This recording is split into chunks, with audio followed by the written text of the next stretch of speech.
एक बार की बात है, भोलेनाथ कैलाश पर्वत पर बैठे हुए थे। तब उन्हें पता चला कि अगस्त ऋषि कथा कर रहे हैं।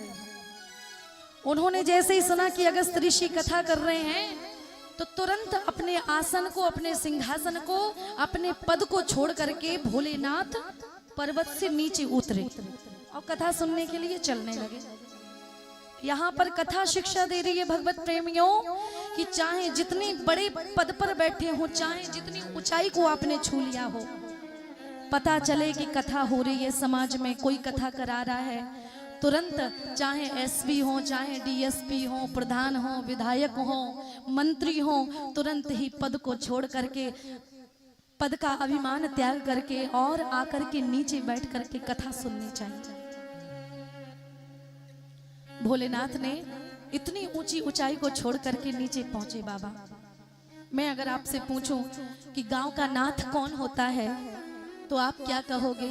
प्रधान, सरपंच। मैं अगर कहूं कि क्षेत्र का नाथ कौन होता है तो आपका उत्तर होगा विधायक। मैं अगर कहूं कि पूरे राज्य का नाथ कौन होता है, आप कहोगे मंत्री। मैं कहूं कि राष्ट्र का नाथ कौन होता है, आप कहोगे राष्ट्रपति। लेकिन मैं अगर पूछूं कि पूरे विश्व का नाथ कौन है तो आपका क्या उत्तर होगा? पूरे विश्व का नाथ एक ही है और इसे नाथ इसीलिए कहा गया, विश्वनाथ, अमरनाथ, भोलेनाथ। क्यों? ताकि कोई अपने आप को अनाथ ना समझे कि मेरा कोई नहीं, सबका नाथ वही है। कौन? विश्वनाथ।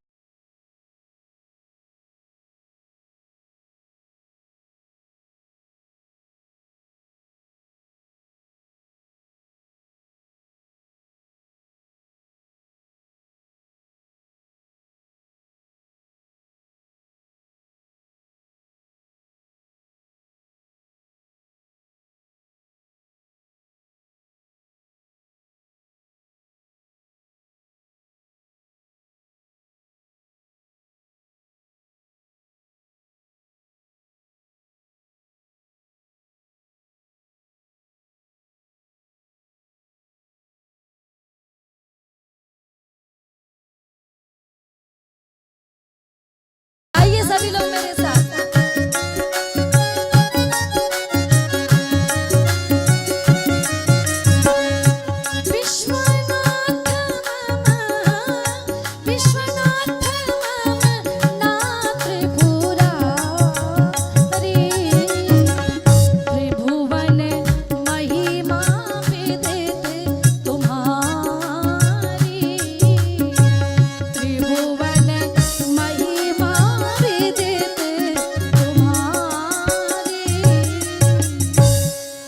विश्व के नाथ केवल भोलेनाथ हैं।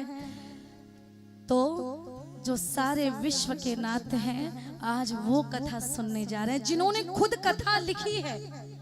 रचि महेश निज मानस राखा, पाईशु समय शिवासन भाखा। सुंदर समय पकड़ के भोलेनाथ ने ही माता पार्वती को कथा सुनाई। उन्हीं ने रची है और वही सुन रहे हैं। कथा चाहे कोई भी कहे, सुननी जरूर चाहिए। ये नहीं बड़ा वक्ता है कि छोटा वक्ता है। लेकिन भोलेनाथ को याद आया, कथा तो सुनने जा रहे हैं, लेकिन धर्म का काम तभी लगता है जब हमारे साथ में अर्धांगिनी हो। अगर शादी हो गई है, हम अगर गृहस्थ हैं, पत्नी अगर साथ होगी तो ही अच्छे कामों का पुण्य मिलता है।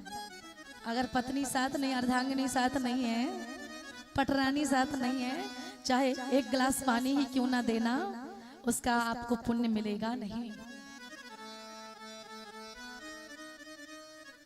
अर्धांगिनी है, आधा शरीर है आपका।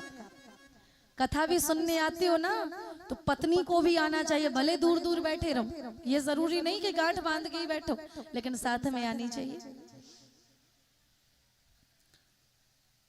आज भोलेनाथ ने माता सती से कहा, देवी अगस्त ऋषि कथा कह रहे हैं, चलो हमारे साथ में कथा सुनने। माता सती बोली, प्रभु हमारा मन नहीं है कथा सुनने का। बोले तुम्हारा मन नहीं है तो क्या हुआ, मेरा मन है कथा सुनने का, और जब तक पत्नी साथ ना हो तब तक फल नहीं मिलता, इसलिए मेरे साथ चलो। जैसे इतना सुना, माता सती बोली ठीक है, नहीं मानते तो चलो। बोले वैसे कथा तो आपने कही है, जब हमारा मन होगा आपसे सुन लेंगे। बोले नहीं देवी, जब प्यास लगती है ना तो समुद्र के पानी से प्यास नहीं बुझती, प्यास घड़े के पानी से ही बुझती है, जबकि वो घड़े का पानी अंश तो उस समुद्र का ही है।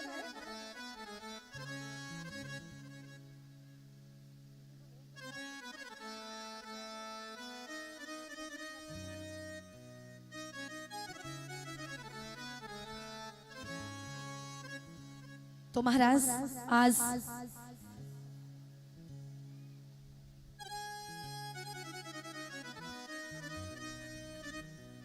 माता सती ने सुना, बोले ठीक है चलो चलती हूँ। मन तो नहीं था। जैसे ही कथा सुनने के लिए पहुंचे, अगस्त ऋषि ने देखा, अरे राम राम राम, मेरे तो भाग संभल गए, मेरे तो भाग खुल गए। देखो तो कौन आया है मेरी छोटी सी कुटिया में।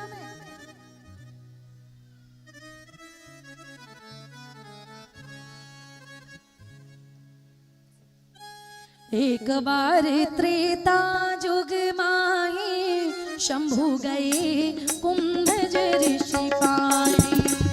एक बार त्रेता जुग माही, शंभु गए कुंभज ऋषि पाए।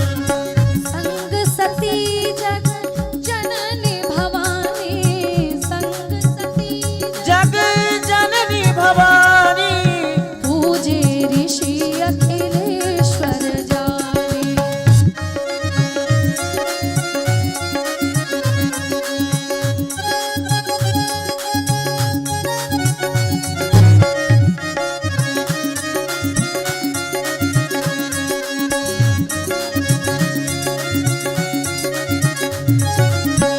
कहते सुनत रघुपति गुण गाथा, कछु दिन तहाँ रहे गिरिनाथा।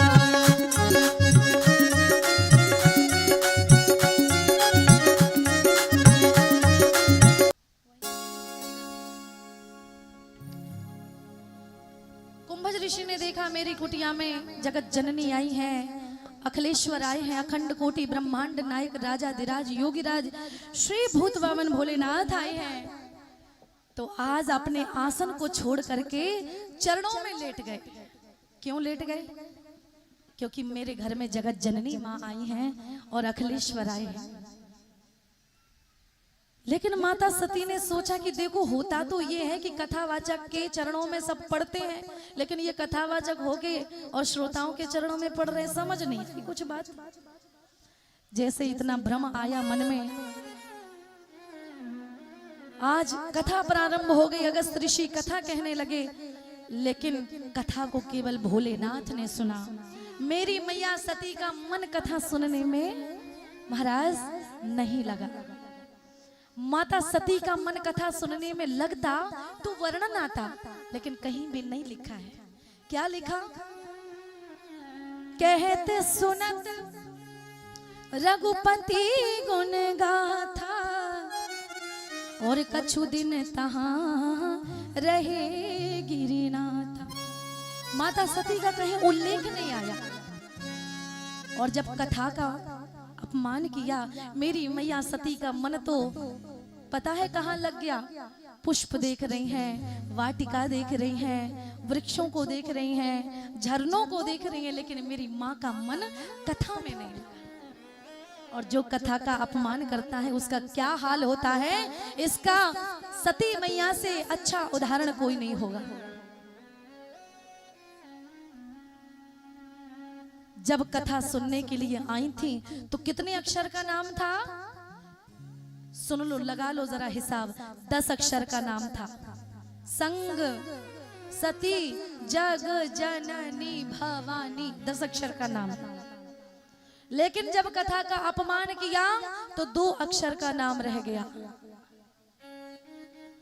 चली भवन संग दक्ष कुमारी आई थी तब माँ कहा था, और जब चली है कथा का अपमान करके तो कुमारी लिख दिया। माँ का दर्जा हट गया, माँ का पद हट गया। कथा सुनने से पद प्रतिष्ठा बढ़ती है और कथा का अपमान करने से पद प्रतिष्ठा घटता है।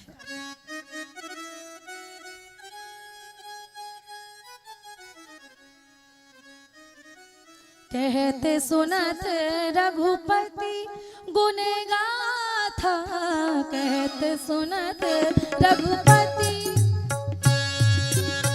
कहते सुनत रघुपति गुण गाथा, कहते सुनत रघुपति।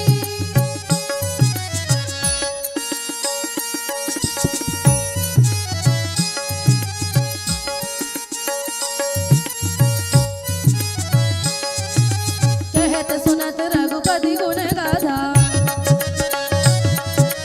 कछु दिन तहाँ रहे गिरिनाथा। कहते सुनत रघुपति गुण गाथा, कछु दिन तहाँ रहे गिरिनाथा।